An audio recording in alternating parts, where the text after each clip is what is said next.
I'm Mike Mendez, and welcome to Trailers from Hell. I hate rats. I've always hated rats. It goes back as long as I can remember. But what really cemented it for me was one night I was working late in an office, and I went to use the bathroom, and I was about to approach the toilet, and I looked down and I saw a little ripple in the water. And then a black furry thing crawled out and leaped out at me, and it was a rat. And I made a sound I have never heard myself make.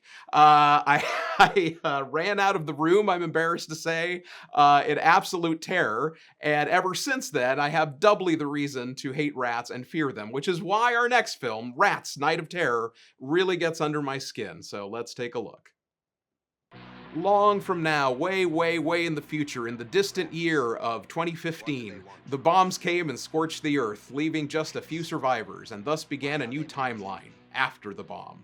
So now, 215 years later, a group of stragglers fight to stay alive in Rats, Night of Terror.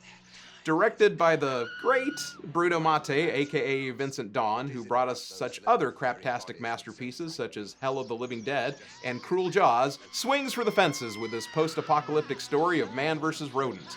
Mattei often used aliases in making most of his films, and today is often called the Italian Ed Wood. Rats Night of Terror tells a story of a group of futuristic scavengers who happen upon an abandoned underground lab that is guarded by rats, but not just any rats. Bloodthirsty carnivorous rats that delight on the taste of human flesh. Now our scavengers must use whatever tool they can, from shotgun, flamethrower to sharp stick, to stay alive and survive the night. So let's be honest, this movie's pretty terrible by all measure. Over-the-top dialogue, bad acting, cheesy effects, etc. But what makes this movie particularly dreadful and reprehensible is that there is no ASPCA in Italy, certainly not back then. There's no PETA to protect these little critters. Like I mentioned up top, I absolutely hate rats, but this movie did the impossible for me. They were so cruel to these little guys that I actually ended up rooting for the rats. These poor little fellas are blowtorched, shot, blasted, and thrown with reckless abandon. Reportedly, the movie was so low budget that if a rat died, that was no problem. Those would be the ones that they would throw at the actors.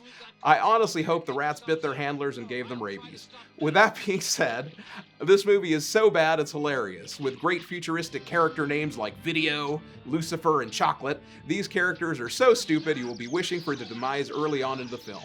But what makes this film so special is the ending, a twist that would make M. Night Shyamalan envious. It's absolutely batshit crazy and delightful, and really needs to be seen to be believed. They don't make them like this anymore, and let's be very thankful for that. I know rats everywhere certainly are.